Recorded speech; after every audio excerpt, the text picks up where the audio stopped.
Humans like to think of our species as being particularly brilliant and clever and able to adapt quickly. The truth of the matter is that as a species, we were able to survive because we were quite lucky and we had some modicum of talents in various areas. The use of fire for all sorts of reasons is really the single biggest factor in the fact we were able to evolve successfully. It allowed us to separate ourselves as a species even further from other walking apes. There is a fair amount of evidence that our forebears used fire for cooking, in a sense, over 1 million years ago. That was mostly because they would consume plants and animals that had been burned in brush fires. The earliest evidence that exists that we actually controlled fire and used it for cooking was found in South Africa and dates to about 400,000 years ago. They found bones that had clearly been cooked. So how do you determine what's been cooked? The way that they did that was by checking the different burn rates and the appearance of those bones in comparison to bones that had been burned in brush fire or forest fires, because they have very different burn rates. The ability to tend fire was a new task that we had to learn. The fact we used fire had really profound effects on us as we evolved. First, it allowed us to protect ourselves from prey. So no longer did we have to hide to sleep in protected spaces or in trees. The species could now actually sleep on the ground in shelters they made. We were also able to use fire to produce tools, both for hunting and later on for agriculture. And super, super, super important is the fact that we were able to cook foods. Cooking increases what's known as the bioavailability of nutrients. And that's just a fancy way of saying how much of what you eat can actually be used, recognized and used by your body for nutrients and to grow and maintain tissues. So the step from eating raw food to cooked food is, in essence, the biggest single evolutionary step for our species. Fire for protection was important. Using fire for cooking was even more important.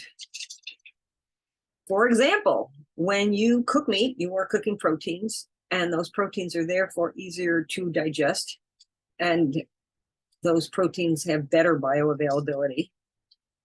The theory about cooking carbohydrates centers around the fact that being able to cook plant food allowed us to enlarge our brains, because cooking those complex carbohydrates made them easier to digest, which means there was more glucose available, and glucose is required for brain function.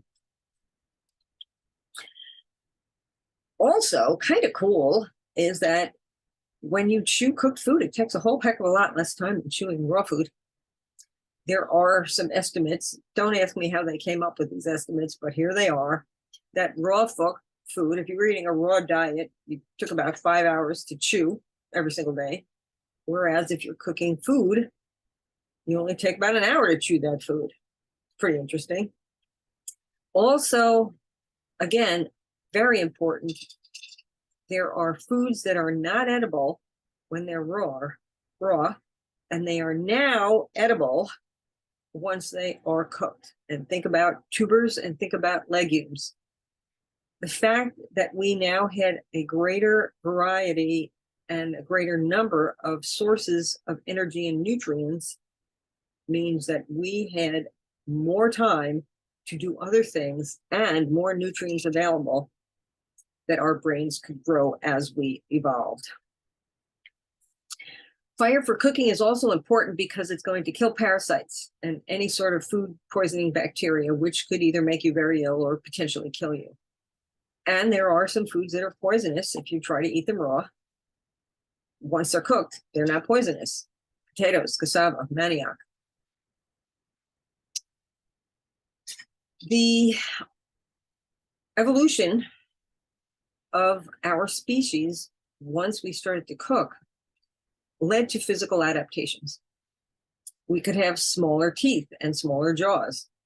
We could have bigger brains, which we used to complete other tasks and other goals other than just finding and consuming food.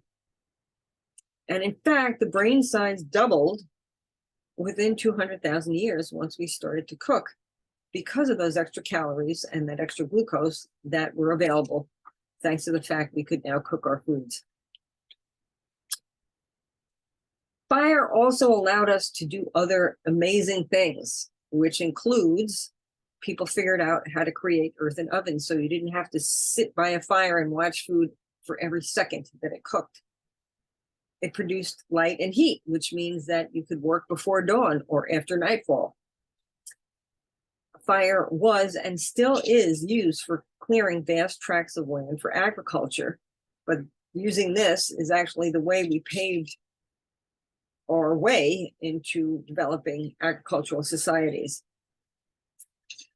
We mentioned already that you could use fire for tool making, which is going to allow for better hunting methods as well as better agricultural and planting methods. And also important is this: you could burn clay for creating ceramics, which means that you could actually store food and water. So in short, my friends, fire actually made us human. In the next few segments, we're going to talk about food choices and food preference and why we choose to eat what we choose to eat. And we will also talk about agriculture and its profound impact on what and how we eat.